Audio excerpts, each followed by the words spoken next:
Hi, I'm Carmen in the Garden and welcome back to my channel. We're doing things a little bit differently this week. I normally take you on my weekend chore list and go through all the different things that I do to maintain the garden. Things like weeding, planting new plants, cleaning out the chicken coop, making pickles, jams, all of that. But a highly requested video is a full in-depth garden tour, everything that I have planted, what the structure of my garden is, and some other frequently asked questions about just the garden structure itself. So this week I'm taking you on a full in-depth tour. I hope to answer all of the questions that I normally get here on YouTube, on TikTok, Instagram, all of that. Let's just dive right into it and start talking about the overall structure of the garden. I think it's important to start off by saying what time of year it is. We're about to be in fall. We're in mid-September here. We've gotten some really strange weather, had a massive heat wave with sustained temperatures well over 100 degrees. The heat wave made it nearly unbearable to do any sort of garden work lately. So what I'm showing you is the garden in its true and raw form. It's a bit overgrown, it's a little haggard looking, and it's making its slow retreat into fall and winter. Things are dying and it's time to really plant in those fall crops. We've dipped into some more reasonable weather here in the low 70s, and we're expecting some rain here at the end of the month. So I'm really looking forward to fall. It's time to make the transition, but as we head into fall, I want to show you what the garden looks like. Well, maybe we'll do this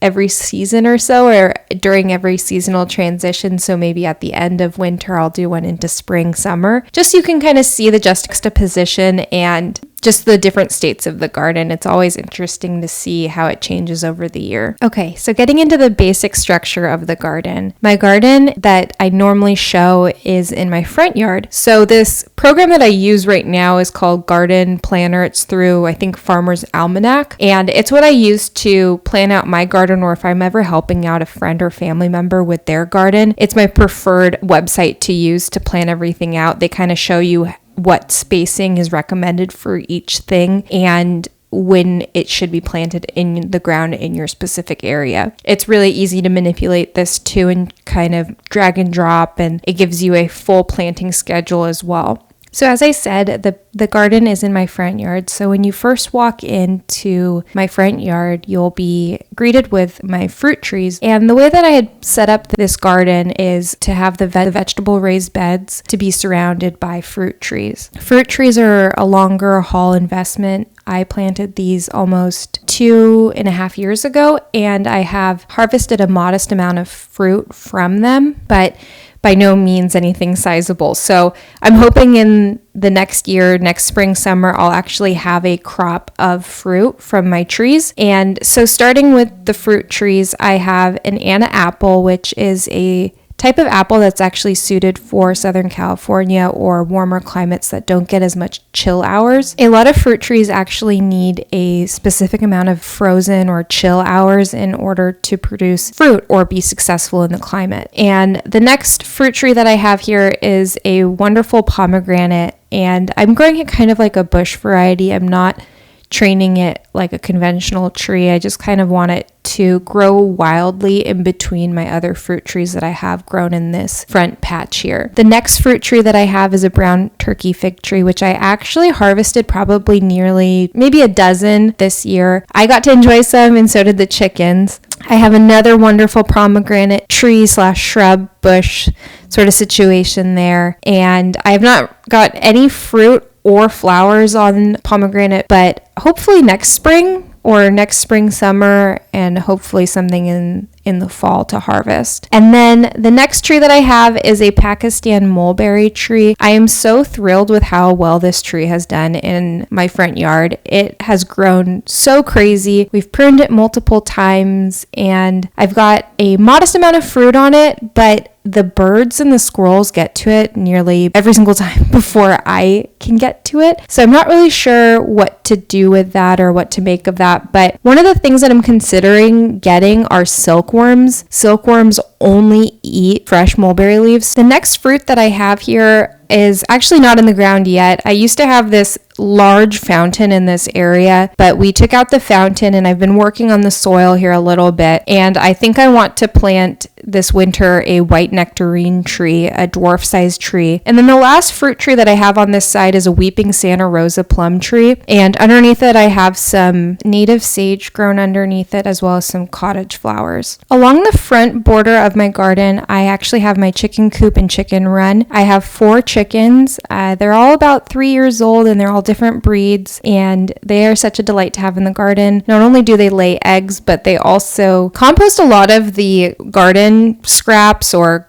extra garden material. They like herbs. They like basil, kale, thyme, oregano. They really love strawberries. They love fruit just in general, but they're really good at composting things. And another commonly asked question that I have is what the hedge is that I have growing along my garden. And it's a Eugenia tree that's grown in a hedge form. So they're grown less than a foot apart, and they provide a great amount of privacy. So the items that I have for the chickens are a feeder where they have to step on the feeder in order to eat the feed. It's really cut down on the rodent issue and having a ton of wasted feed on the ground. So I really like this feeder, as well as their water feeder, which gets cleaned out regularly. The coop is on an automatic timer, so the door opens when the sun rises and it closes when the sun sets, and I've programmed the timer to align with those different times. They have a couple of roosting bars to sleep on at night, as well as 3 separate nesting boxes. But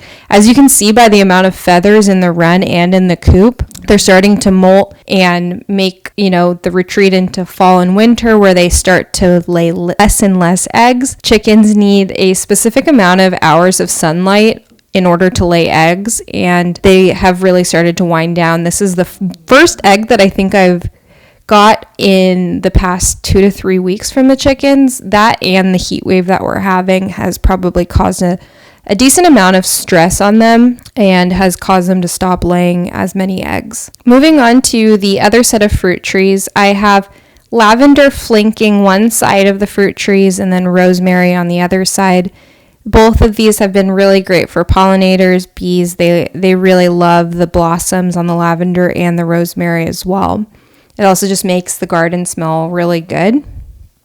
And then for the other fruit trees that I have a green gage plum tree, which has been really slow to grow, and it has some modest leaf growth this year, but I'm just hoping that with enough compost, mulch, sunlight, water, it'll really start to wake up.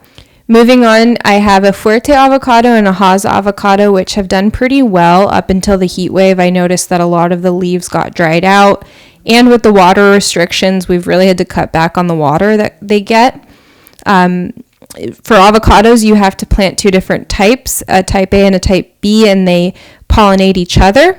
And then I have a small variegated pink lemon tree, which is really cool. Pink lemon variegated has a lime green, kind of dark green skin that's striped. And then on the inside, it is actually pink, which is pretty cool. And then the last tree that I have over here is a Eureka lemon tree, which is a staple in many California gardens. It is an ever-bearing lemon variety. And then the last bit of fruit that I have growing in the garden are Southern High Bush variety of blueberry. So these blueberries are supposed to get 5 to 6 feet tall. And the reason why I have these kind of isolated from the rest of the garden is that they require really specific soil conditions. And then I have a wide variety of different strawberries growing alongside the blueberries, and those have done very well. Moving on to the vegetable garden part, I have 10 raised beds, and each raised bed is 4 feet by 10 feet, and they are 2 feet tall. And then in between each raised bed is a 2-foot walkway of gravel. The raised beds are on drip irrigation, as well as the rest of the garden. Starting with the first raised bed, I have cucamelons and stevia growing. Stevia is an herb. It's sweet like the name suggests, and it a little bit goes a long way when growing stevia. It kind of grows like mint or maybe even sage or oregano, and you can add it to teas, you can dry it and create a powder to sweeten things up with. And then I have cucamelons growing all on this trellis here. They've done super well and are a delightful treat. Cucamelons taste like cucumbers, but with a little bit more tartness. I like to serve these cold. You can slice them up, you can pickle them, you can just eat them straight off the vine, and they're really delicious. And they're just fun. They're a fun little snack.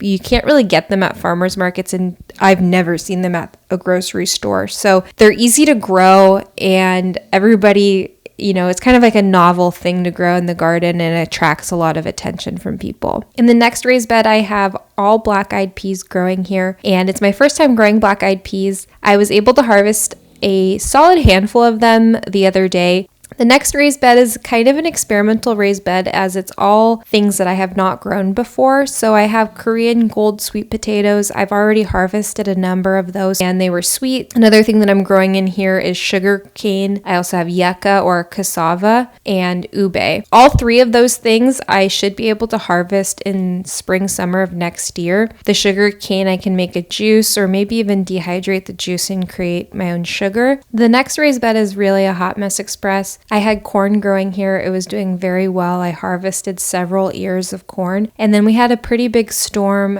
On this side of the raised bed, I've kept a couple of my tomato plants in the ground still just to see if I can get a second crop out of them. And then flanked on either side of the tomatoes, I have chili peppers and sweet peppers growing, and those have done really well. I have cayenne, habanero, and then 2 types of baby bell peppers.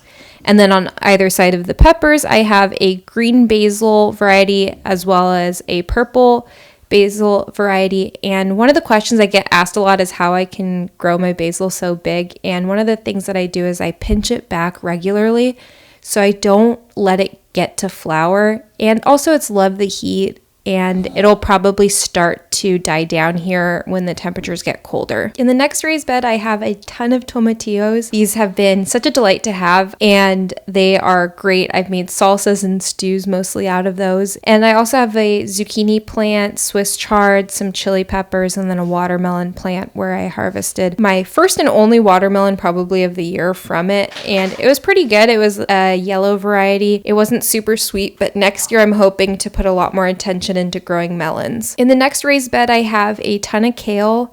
One of the reasons I think that I'm able to grow kale for so long is I really make sure to harvest the kale all the way back to the stalk. So then the plant puts more energy into growing new leaves rather than trying to regenerate the leaves lower down on the stalk.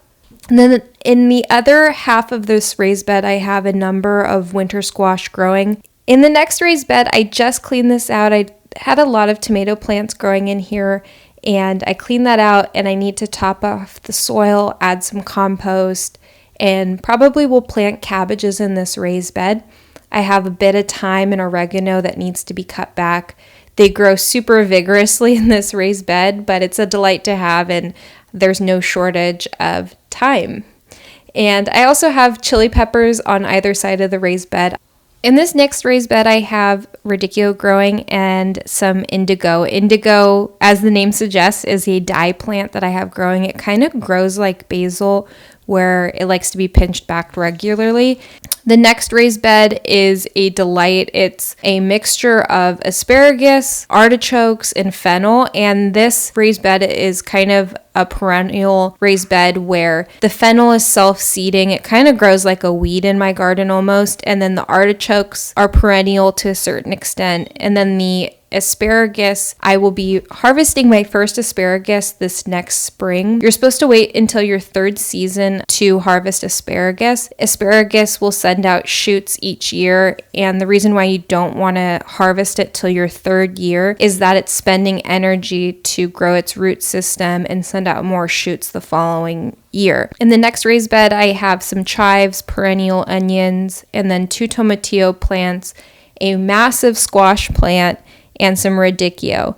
The massive zucchini plant is the only variety that I will recommend to anyone if they want to just plant one zucchini plant and be set for the entire year on zucchini. It's called Cube of Butter. It is a yellow variety. I recommend this variety. That's it for the front yard garden. So the front yard garden is mostly what I show, but I have 2 other sections of my garden that produce some things that I eat, and some of it's just for aesthetic purposes. So the next part of my garden is my side yard garden. It's very much a work in progress. It's where I have a couple of fruit trees that I wasn't able to get into the ground in my front yard garden, so I have an extra Italian fig tree grown over here with some scented geranium. Then I have in pots all along my side yard different citrus trees. I have 2 of each citrus variety that I'm about to list off. So I have a Calamandan or Calamansi tree. I have a Sanguinelli blood orange tree, a Thai lime tree, hybrid Valentine pomelo, a yuzu, and a Buddha's hand citron. In between the citrus trees down the middle, I have my beehive here. In the past, I've kept bees. 2 years ago, I was keeping bees and my hive absconded, so that means that all of the bees up and left, and they can leave for a variety of reasons. This next spring, I am going to be getting bees again. Lastly, in the side yard, I have a strawberry guava tree, and then in the other part of this side yard, I have my garden shed, and then I have my compost bin. And then lastly is my backyard. I have several fruit trees back here, a couple persimmons, as well as another strawberry guava, a couple of kiwi vines that are struggling a little bit with the extra heat. One of the themes that we had in the backyard is to make it especially fragrant. So we have night blooming jasmine, regular jasmine, gardenias, lots of lavender, and roses to make it nice and fragrant back there when you're hanging out. I also have potted herbs on my back patio. They really got scorched during the heat wave, so I need to replace those with new herbs. I like to grow mint or any other sort of invasive herbs that I wouldn't want to put in the ground or in my raised beds in these pots. I have 2 more blood orange trees and 2 kumquat trees also in pots. I like growing citrus in pots. I've done that a lot and it's been pretty successful and good for small space gardens as well. Some of the other hedges that I have growing in the backyard are also podocarpus trees that are grown like a hedge, and then waxflower privet, which is also a nice hedge to create privacy or, a natural border. I also have 2 very mature orange trees that supply a lot of oranges in the wintertime, and I like to make marmalade or juices. I also have a passion fruit vine. I think that this planting area has too much nitrogen because I don't get a lot of fruit, but I get obviously a lot of vigorous vine growth on it, as well as a lot of flowers. And like I said, a lot of lavender and a couple more potted citrus. This is a finger lime, caviar lime tree, and it's done pretty well. It's only been in a pot for about a year, and a lot of vigorous growth on that as well. And I also have 2 bear's lime trees that are also in pots, growing a ton of limes on them. Lots of flowers, lots of blooms on that. And I found that limes actually tolerate shade a little bit better than some of the other citrus trees. And I like this variety. It's small, kind of in between a regular lime and a key lime, and has a lot of juice and flavor in each of the limes. Another fruit that I have potted is a Concord grape vine, and that grows above the garage, and it's done super well. It's about 2 years old, and I made some delicious jams and jellies out of the Concord grapes. And lastly, I also have 2 potted Meyer lemon trees. These are really great to have, and their skin is super fragrant, great for zesting, lots of juice, and these are also a great option for small space gardens. That's it for the full garden tour. As you can see, the garden was in a very true and honest state. I have a lot to do to clean up the garden for fall and winter, and I hope that you tune in and subscribe to see me fulfill those to-dos and tasks in the garden. Each week I upload the task list or chore list from the previous weekend, and I hope to give you kind of a behind the scenes look of what it takes to try and grow as much food as I possibly can in the middle of a big city. Thank you very much for watching, and hope to talk to you all soon.